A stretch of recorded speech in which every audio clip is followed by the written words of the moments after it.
el seminario se trata sobre grafos aplicadas a redes complejas y en particular al análisis de series temporales.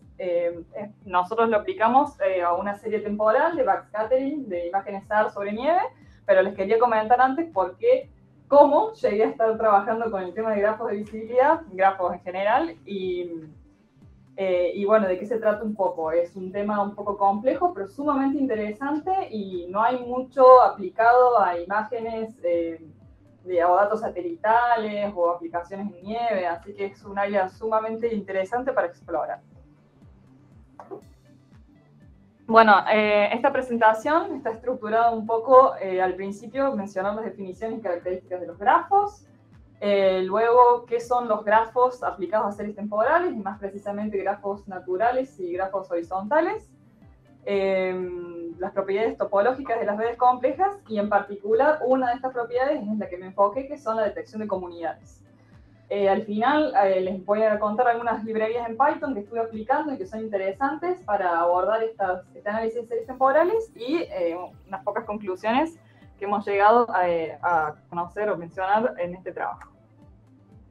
Bueno, justo ahora en el almuerzo estaba hablando con Pauli y le comenté que íbamos a hacer un seminario sobre grafos y ella me dijo que la palabra grafo solo se refería a las cadenas de procesamiento que aplicábamos en ENVI o en Snap para procesar imágenes satelitales.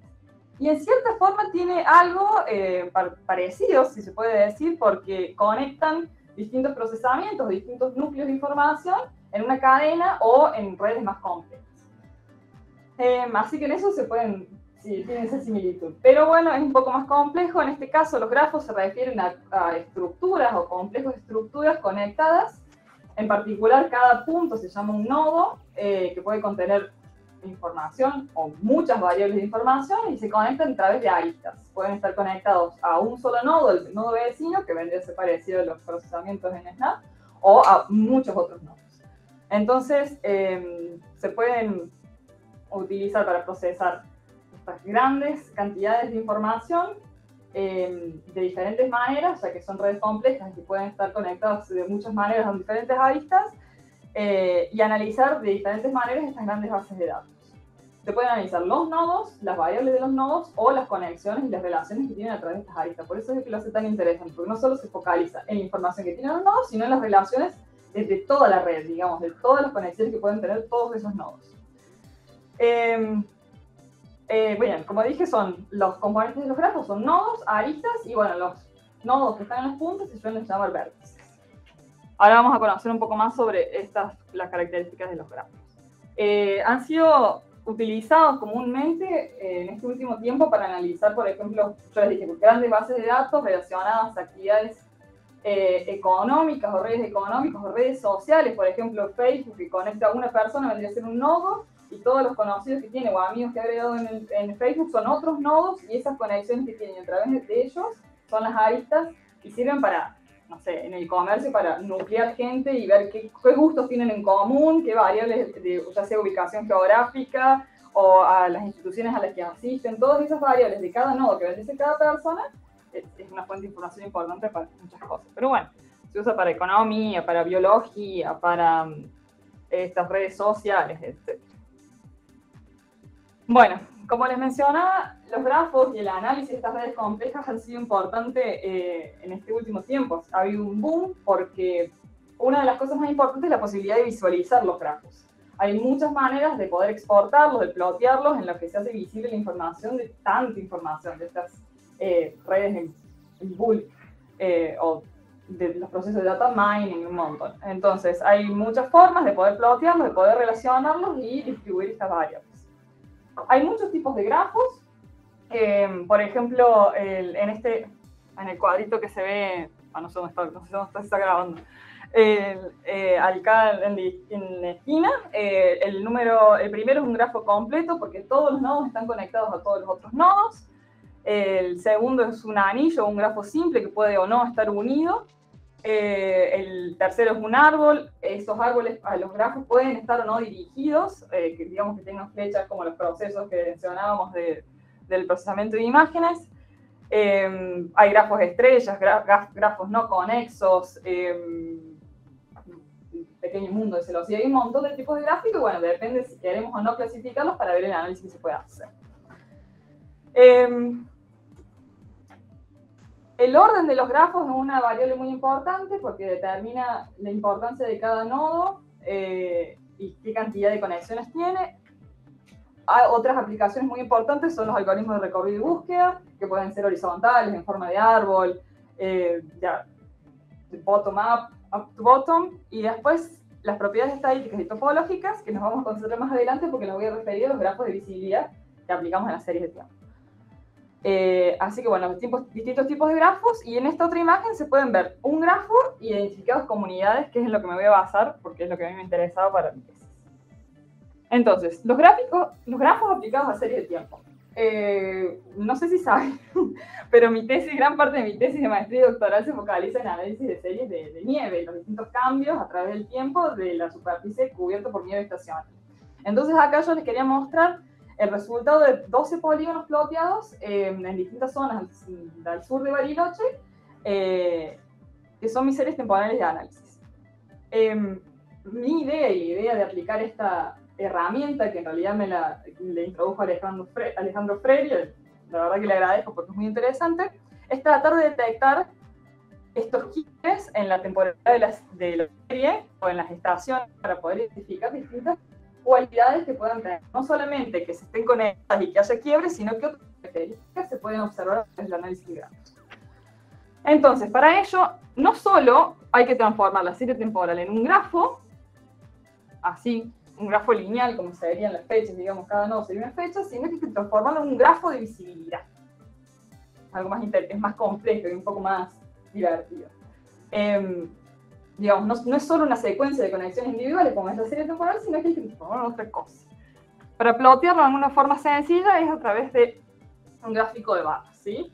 Que bueno, no tiene nada, digamos, están todas las fechas y los valores ploteados en este caso están en valor absoluto, si bien los valores de backscattering son negativos, lo cambian. Pero es la mejor forma de ahora de analizar estos grafos de visibilidad natural y horizontal. ¿Qué tienen de especial estos grafos bonitos y complejos que les quiero contar? Las aristas, o sea, los nodos siguen siendo los valores de backscattering de las fechas, pero las aristas se conectan a otros nodos si hay visibilidad entre ellos. Es decir, que si yo tengo una barra y puedo ver los otros valores, están conectados.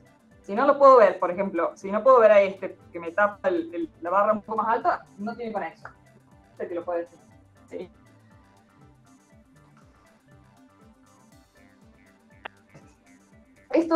Los algoritmos de grafo de visibilidad muestran cómo la estructura de una serie temporal se hereda en el grafo, ¿sí? Muchas cosas las pierde y otras no, pero bueno, la estructura se hereda. Por ejemplo, estos grafos que son simples, series temporales simples, se transforman en grafos simples o series aleatorias se hacen un grafo aleatorio con función de distribución exponencial, y las series fractales se transforman en una red libre de escala. Ya vamos a ver lo que es una red libre de escala. Y la red resultante se analiza utilizando técnicas habituales de estudio de redes complejas, ¿sí? Por eso yo mencionaba que eran características topológicas y no estadísticas, porque tienen algunas otras particularidades. Los grafos de visibilidad yo les mencioné que había dos tipos, los naturales y los horizontales. Los naturales básicamente definen que hay visibilidad si yo lo puedo ver al otro nodo, ¿sí? Si yo lo puedo plotear, si la punta de cada barra puede visualizarse con la otra. Las características son que todos los nodos están conectados, porque si bien puedo ver muchos o solamente puedo ver dos, que son los dos del lado, pero sí o sí están conectados, que pueden estar o no direccionados, y que son invariables frente a transformaciones, ¿sí? Si yo lo multiplico por 2 a toda la serie va a responder igual, si le aplico alguna otra condición, o la cambio de vertical, horizontal, si le hago alguna otra rotación, los datos van a ser iguales.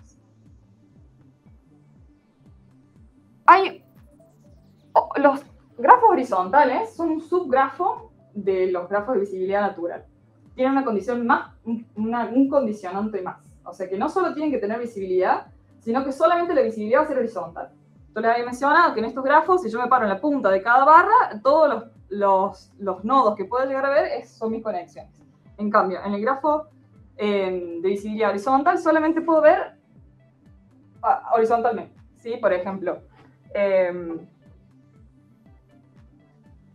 este caso, podría verlo al chiquitito de acá abajo en un grafo de visibilidad natural, pero como en este caso horizontalmente me tapa la barra número 6, no lo puedo ver. ¿Sí? Esa es la diferencia. Entonces es un condicionante más que solamente seguía horizontalmente. Esta es una forma diferente de representar los grafos. Fueron introducidos, sí, perdón, no lo mencioné, la casa de Toro en el 2016. Este tipo de grafos es, como dije, un subgrafo del anterior, entonces tiene un par de limitaciones. Conserva las mismas propiedades, las 3 primeras propiedades que mencioné de los grafos de visibilidad natural, pero que, bueno, en algunos casos pierde un poco de información, por eso que hay que agregarle pesos o alguna otra característica que lo mantenga, y si se quiere, ¿no? Y algunos de los criterios geométricos de análisis son más limitados porque obviamente estoy restringiendo la visibilidad y algunas otras cosas. Entonces, bueno, esto sería el ejemplo de la serie de tiempo, cómo se ve en un grafo de visibilidad natural y en un grafo de visibilidad horizontal. Ahora bien, viene la parte compleja. Estas propiedades topológicas que yo les mencionaba son como si fueran estadísticos, pero aplicados a estos grafos.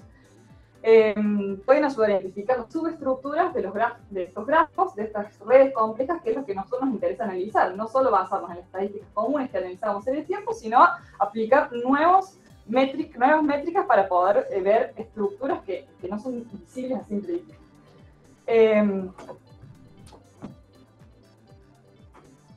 Lo que quería mencionar en esta diapositiva es que no es lo mismo plotear, calcular estas propiedades para una serie, un grafo de visibilidad natural o un grafo horizontal, o si está calculado en valor absoluto o en negativo, porque eso después lo probé y no son iguales cómo se estructuran las conexiones. Bueno, depende del signo que tenga. Así que bueno, las propiedades son el grado de distribución y las relaciones que tienen las mismas. El grado es muy sencillo, es la cantidad de conexiones que tiene con los otros nodos, ¿sí? En el dibujo el número 5 porque tiene 5 conexiones y así sucesivamente. Es muy importante porque dependiendo del grado se derivan un montón de otras propiedades, como la centralidad, que lo vamos a ver más adelante. Los nodos más conectados suelen estar relacionados a los picos, ¿sí? de este gráfico de barras que se encontraba ploteado, que es una forma sencilla de analizarlo, se determinan hubs. El grado de distribución ayuda a definir si la red es libre de escala o no. Una red libre de escala se dice que es cuando no tienen muchos hubs, muchos de estos nodos importantes con muchas relaciones, sino que más o menos todos tienen la misma cantidad de relaciones. Esas son variables que se pueden identificar. Otro de las propiedades comunes es identificar los caminos más cortos, que eso seguramente lo hemos visto analizando distintos patrones de acción en estos algoritmos de búsqueda. O la distancia más corta entre dos nodos, se utiliza para modelar flujos de información. La centralidad, hay muchas formas de calcular la centralidad que estaba muy relacionada con el grado de cada nodo del grafo. Puede ser centralidad between the eigenvector o closeness. Hay un montón de formas de calcularlo, depende de qué se quiera aplicar o qué se quiera analizar. La correlación es muy interesante, este parámetro cuando se analizan grafos de condiciones químicas o condiciones biológicas, porque como que se determina en qué rapidez se propaga una curvación en este grafo, en cuenta los nodos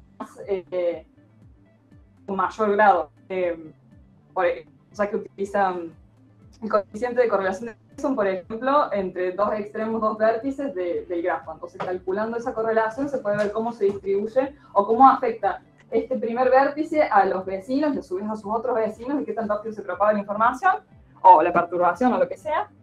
Y bueno, uno de los últimos, ya les prometo, es el coeficiente de clustering, que acá dejé lo mejor, lo que más me importa a mí para el final, porque es después con lo que calculamos comunidades.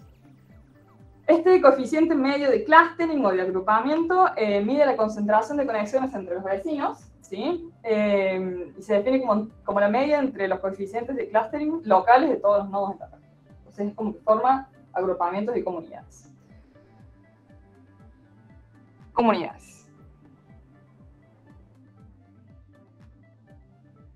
Una comunidad, un cluster, bueno, es grupos de nodos que están totalmente conectados a él, comparten ciertas propiedades, ¿sí? A mí me sirve saber las comunidades porque por ahí no son visibles a simple vista. Lo que yo pienso que es una comunidad, por ejemplo, mi serie de tiempo que decía, bueno, esto es suelo, esto es nivel fresco, esto es nivel de fusión, por ahí hay algunas cosas que no, en estos grafos se pueden identificar de diferente manera.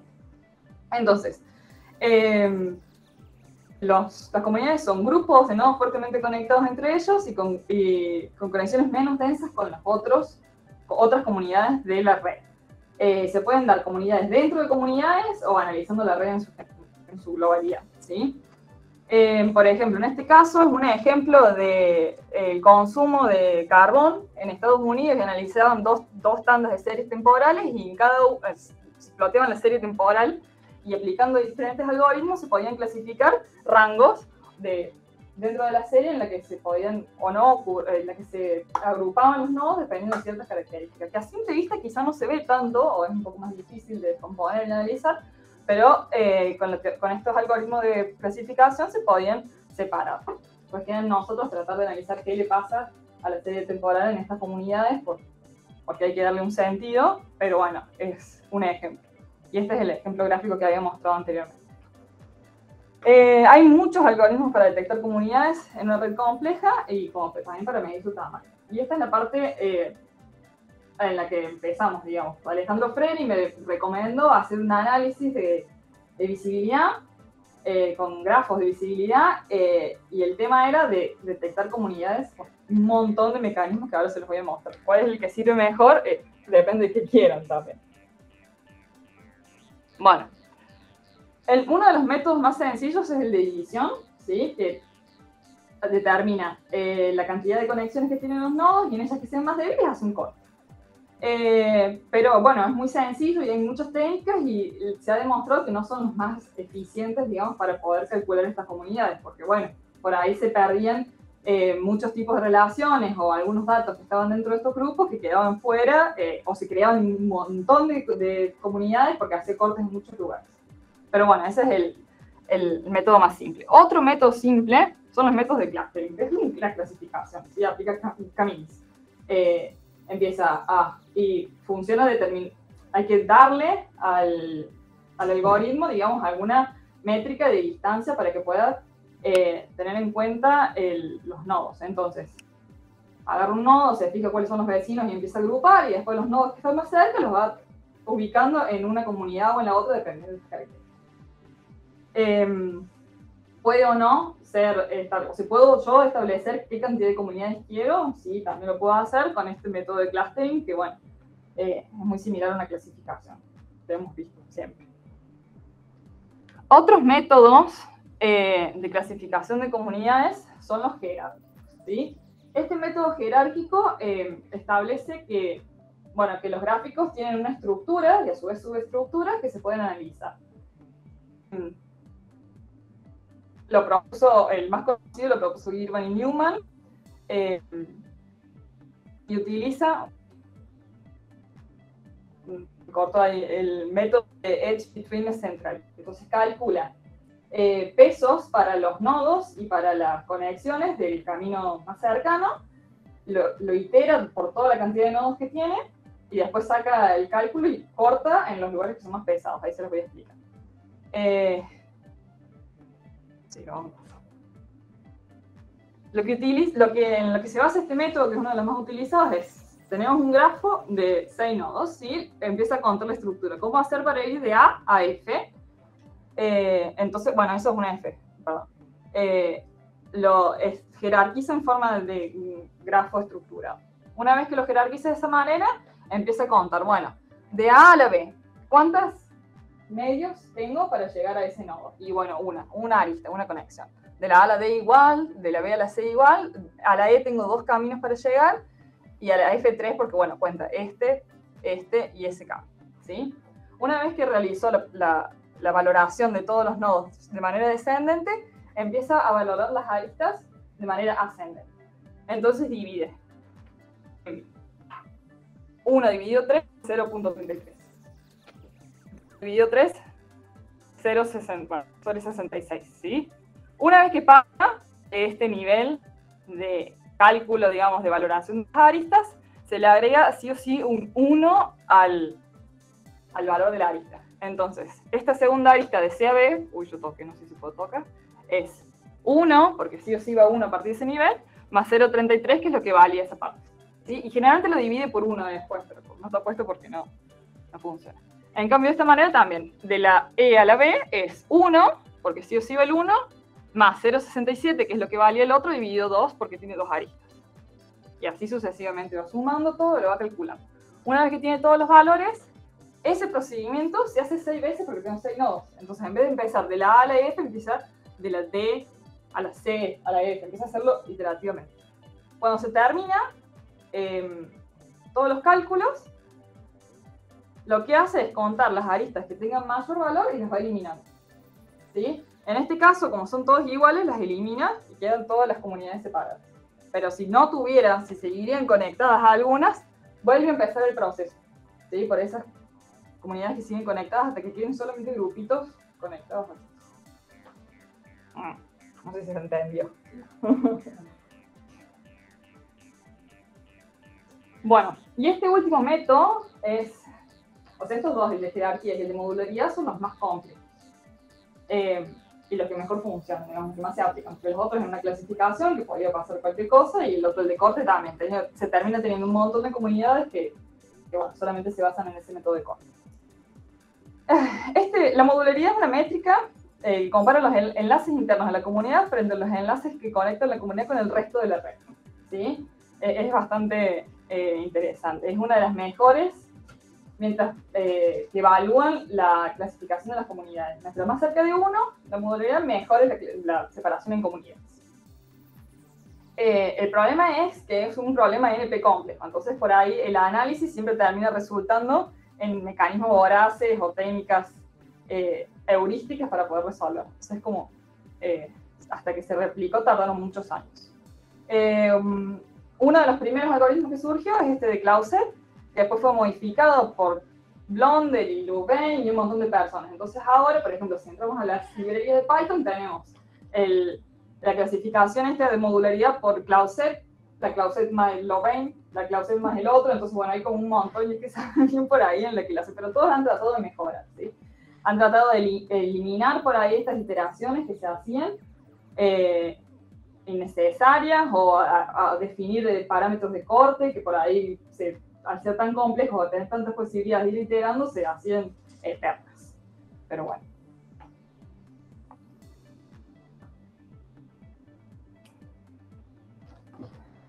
Estas son 4 librerías en Python que estuvimos probando. Estas son ejemplos de las series temporales, como la serie temporal Luna de Nieve, con el gráfico de barras asociado, y eso es el gráfico el grafo de las iteraciones, que yo les mencionaba. No es lo mismo aplicarlo al grafo, a introducir el vector a cualquiera de estas librerías con valores absolutos o con los valores negativos, porque obviamente las conexiones son diferentes.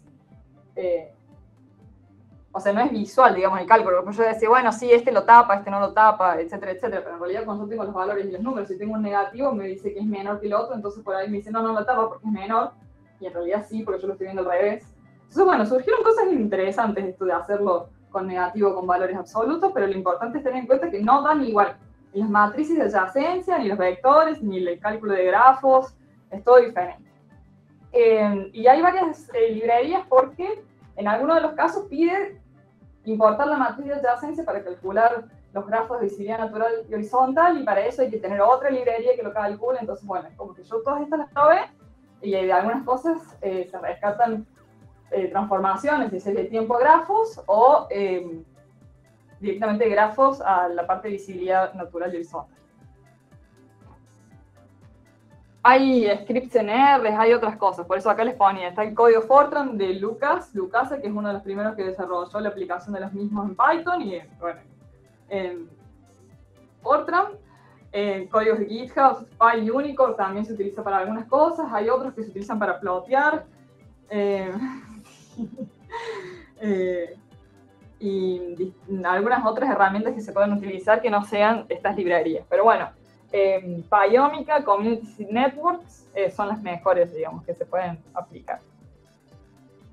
En este caso son algunos resultados que pudimos analizar. Yo agarré todas esas librerías y todos los tipos de corte de comunidades que se podía hacer, porque una librería por ahí propone la de modularidad, la de jerarquías, la de corte por división, la de clustering. Entonces comparé todos los resultados que había entre todas estas librerías de Python que les mencionaba, a ver si daban igual o no. Entonces, por lo que yo les mencionaba, que bueno, sí, por ahí algunos dicen, bueno, esta de modularidad por Girvan-Newman, pero este paquete también tiene el cluster Newman y Moore. Entonces tiene varios. Entonces, a ver cuál funcionaba mejor y cuál no. Lo probamos para grafos de visibilidad natural, con valor absoluto y con valor negativo. Sí, pero todas las librerías. Esas son algunas de las que mejor funcionaban. Había otras opciones que no funcionan. Así que bueno. Y este es un plot de la serie temporal. Acá se identifican bien las comunidades, no como en el otro grafo que les había mostrado. Entonces, bueno, estas con corchet, con llaves se encuentran las comunidades identificadas. Los números son las posiciones de las fechas. Girvan-Newman con estos dos paquetes no daban iguales las comunidades, pero eran las mejores que funcionaban. Y había estas diferencias que había que analizar, así que hay que tener cuidado con esto. Este es con el paquete Pyomica, que se ve ploteado las formas de las relaciones, ¿sí? Ya sea el grafo de visibilidad natural y el horizontal, para que vean los grafos. También se puede plotear de esta manera, ¿sí? Obviamente los colores representan los grafos que mayor conectividad, que en mayor grado tienen, mayor conectividad, y las comunidades en azul, otro tipo de grafos. Y esto es una de las cosas importantes que tenía para mostraros. A ver si se entiende, porque está explicado para mí. Estos son los valores de las fechas, son 32 fechas a lo largo del año 2019, las fechas están acá al costado. Lo que está marcado en rojo, o sea, el 31 de mayo, el 28 de septiembre y el 15 de noviembre son las fechas en las que se identificaban en la serie temporal los cortes de estación. Entonces, el 31 de mayo empezaba a nevar, todo lo anterior es suelo desnudo en la montaña. El 28 de septiembre empezaba la fusión, que en la serie de tiempo de backscattering se veía como el mínimo punto detectado por la presencia de agua, mayor cantidad de agua líquida. Y después el 15 de noviembre es cuando ya se terminaba de derretir la nieve y empezaba a tener valores similares al del suelo desnudo por los parches, digamos. O sea, vendría a ser suelo, nieve fresca, nieve en fusión y suelo de vuelta. Estos son con la librería Networks, los resultados de la metodología de Louvain, Clausen-Newman-Moore y Girvan-Newman. Y con los colores están identificados lo que consideraba el programa comunidades. Que en realidad los ponía así con llaves y con los números. Pero bueno, acá los traté de poner en color. Lo que se podía ver de diferente, que yo consideraba todo esto suelo, todo esto nieve fresca, nieve fusión y suelo de vuelta, es que en la parte de suelo identificaba dos comunidades diferentes. Después, a partir del 31 hasta, un par de fechas antes, identificaba otra comunidad, que vendría a ser la comunidad de nieve fresca. Esta parte vendría a ser la de nieve fusión y después de vuelta alguna correlación con suelo. Pero bueno. Y lo que nos llamó la atención era esto, que volvió a separar dos comunidades. O sea, en esta parte había dos. Nosotros en la serie temporal no habíamos considerado nada. O sea, era para nosotros una sola línea. Y en este caso... lo que nos pusimos a ver después es que hay una diferencia en las precipitaciones. O sea, hay una época de lluvia y una época que empieza la estación seca, digamos. O sea, hay una diferencia en las precipitaciones en esas fechas entre verano y otoño. Entonces, que nosotros algo que no veíamos, en realidad esto de los grafos sí lo detectó, que hay otra comunidad que está muy relacionada a la humedad del suelo común. Así que por eso les decía, esta técnica de grafos es interesante para descubrir estadísticos y métricas que no se ven generalmente analizando series temporales de manera común, sino que detecta otras estructuras que están subyacentes a los análisis comunes. Pero bueno, había muchas otras técnicas que no funcionaban, ¿sí? Fíjense, había comunidades que no estaban, que las caracterizaban de otra forma, pero bueno, este método fue el que mejor funcionó con esta librería en los 12 polígonos que inventó.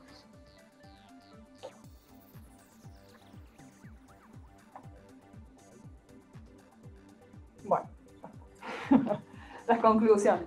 Lo que le mencionaba, esto de los grafos de visibilidad natural y horizontal son una herramienta muy útil para analizar redes complejas, que en la bibliografía en general, la aplicación de redes complejas no es muy, es reciente, entonces no hay mucha información, y menos aplicadas a datos satelitales, mucho menos a series temporales, así que hay mucho campo para explorar. En la aplicación que nosotros estuvimos tratando, dentro del marco del doctorado, los grafos de visibilidad natural y horizontal han demostrado ser muy útiles para detectar estas estructuras subyacentes y la separación de periodos diferenciales de estadios de ¿cómo se dice? Cobertura superficial del suelo, ya sea suelo, nieve fresca y nieve húmeda. Y bueno, que hay herramientas disponibles online y gratuitas para analizar estos grandes volúmenes de información con técnicas de grafos. Así que bueno, muchas gracias.